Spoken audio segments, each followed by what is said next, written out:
자, 이 그림은 그리스 고전기 후반 델로스 동맹과 펠로폰네소스 동맹이 가장 세력이 팽팽할 때의 지도고요. 이 노란색 영역이 기원전 478년 시작하는 델로스 동맹입니다. 자, 여기서 말씀드릴 것은 이 전체 동맹의 맹주이자 제국 역할을 했던 아테네 정치적인 전성기는 기원전 5세기, 그러니까 400년대의 몇십 년 안 되는 기간입니다. 오늘은 고전기가 아니라 고졸기의 아테네에 대해서 얘기한다고 그랬잖아요. 우리가 그동안 여러 차례 동부 서부 리그 비교를 많이 했는데 여기도 엄청나죠. 스파르타와 아테네를 비교해가면서 설명을 드리면, 우선 인구, 아까 스파르타는 도리아계 이민족들이 다수의 헤일로타이를 지배하는 폐쇄적인 구조를 했잖아요. 아테네는 좀 다릅니다. 아테네는 이미 미케네 시절부터 있던 별 볼 일 없는 폴리스였는데 암흑시대에 미케네를 포함해서 전부 다 망하는 사이에 아테네는 질기게 살아남았죠. 그러다 보니까 각종 난민들이나 외국인들이 유입이 돼서 아테네는 인구 구조가 외국인이 되게 많은 구조입니다. 다만 소수의 시민들이 외국인을 지배하는 구조는 아니었고요. 시기의 차이는 있겠지만 성인,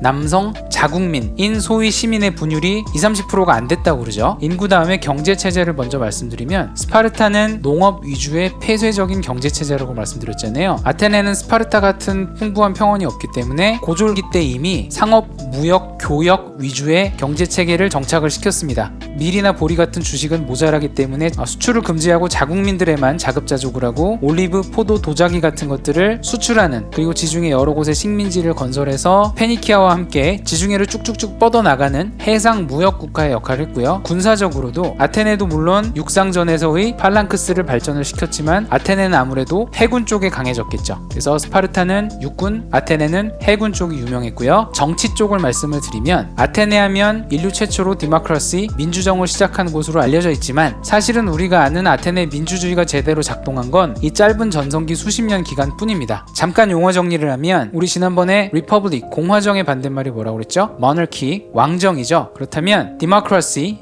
민주정의 반대말은 좀 여러 가지가 있어요. 저 가장 끝에 있는 게 dictatorship, 독재정이 있고요. 이거랑 비슷한 걸 그리스에서는 tyranny, 참주정이라고 불렀습니다. 참주는 참된 군주가 아니라 군주를 참칭한다는 뜻이에요. 이 참주를 타이런트라고 불렀죠. 티라노사우루스의 그 어원입니다. 그리고 이렇게 한두 명의 독재까지는 아니지만 몇 명 안 되는 사람들이 통치하는 거를 뭐라고 그랬댔죠? 이게 과두정, 올리가키고요. 그래서 정치학 전공하시는 분들처럼 명확한 정의가 아니더라도 아주 러프하게 느낌을 말씀드리면, 이 공화정과 왕정은 시스템적으로 왕이 다스린다, 공공이 다스린다, 이런 차이고요. 이 민주정과 이 여러 반대 개념들은 권력의 배분, 힘의 배분 느낌입니다. 아무래도 민주정의로 갈수록 권력 내지 의사결정을 다수의 사람들과 공유하는 것이고, 저 왼쪽으로 갈수록 소수의 사람이 독점하는 것이죠. 한편 그리스에서는 이 중간 개념으로 티모크라시, 직역하면 명예정, 우리는 주로 금권 정치라고 해석하는 형태가 있습니다. 말 그대로 명예 혹은 부에 따라서 표에 차등을 두는 거죠. 1인 1표인 현대 기준으로는 굉장히 말도 안 되는 체계이지만 사실은 독재정이나 과두정에 비교하면 귀족에게만 집중되었던 권력을 평민에게도 열었다는 점에서는 상당히 진일보된 거죠. 그래서 금권 정치라는 단어가 이 고대 사회의 맥락에서는 지금의 척도로 나쁘게만 볼 건 아니겠어요. 오늘 주제인 고졸기에 대해서 말씀을 드리면, 아테네의 고졸기 300년은 대략 100년씩 끊으면 됩니다. 아테네도 처음엔 왕정이었고요. 그러다가 두 번째 100년은 귀족정이라고 하는 과두정이라는 게 있어요. 귀족 출신의 9명의 아르콘들이 아레오파고스 회의라는 걸 해가지고 나라의 중대사를 결정을 했습니다. 그런데 아까 말씀드린 것처럼 아테네는 해상무역이 점점 강해진다고 했잖아요. 돈 많은 평민들이 많이 나타납니다. 그래서 이들의 권리가 점점점 세지다 보니까 정치 체제 변화에 대한 압박이 드러나게 되고, 과두정 막판인 621년에는 그리스 최초의 성문법인 드라콘법이란 게 나왔어요. 우리 그동안 최초의 성문법 뭐뭐 있었죠? 기원전 2100년 전후의 우르난무 법전, 기원전 1800년 전후의 함무라비 법전, 그리고 기원전 621년의 드라콘 법전입니다. 우리나라에서는 함무라비 법전이 가혹함의 대명사로 저희 세대까지는 알려져 왔었는데, 사실은 요새 세대 혹은 서구권에서는 가혹함의 대명사는 사실은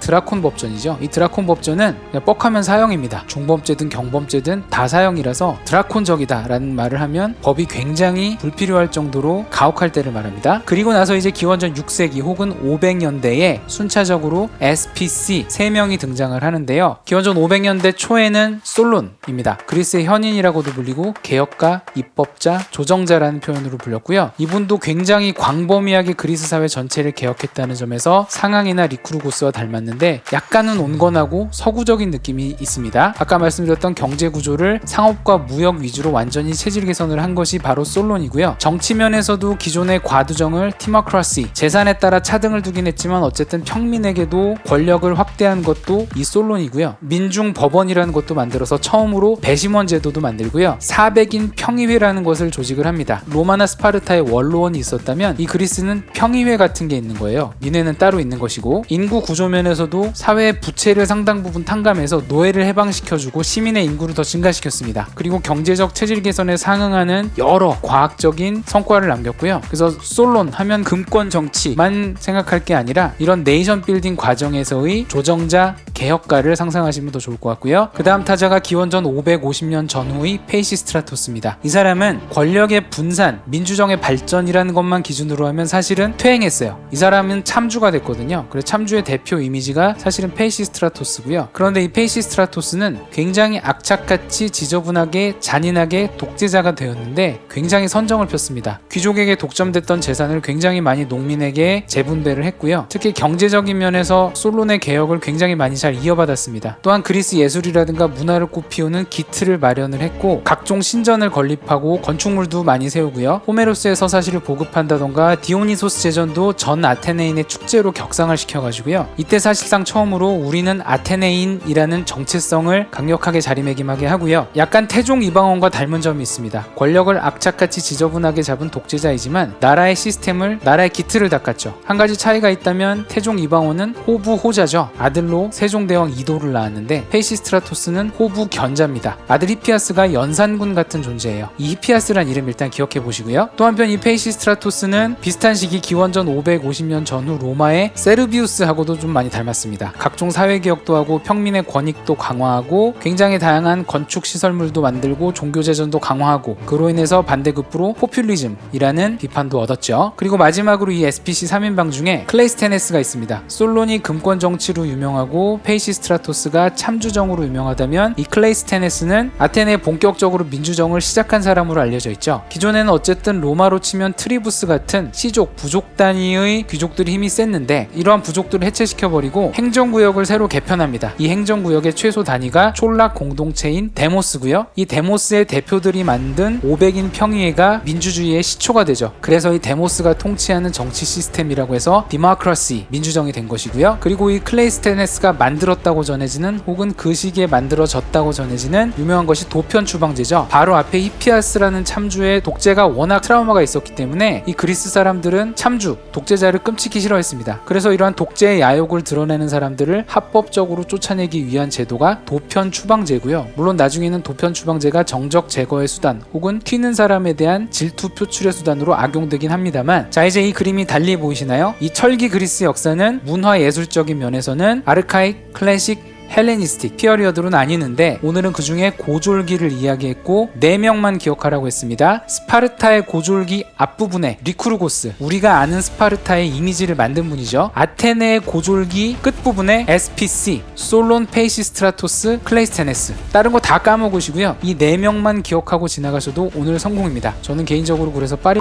지나갈 때마다 이 SPC가 떠올라요. 자, 그렇다면 다음 미션에서는 고전기로 넘어가 보도록 하겠습니다.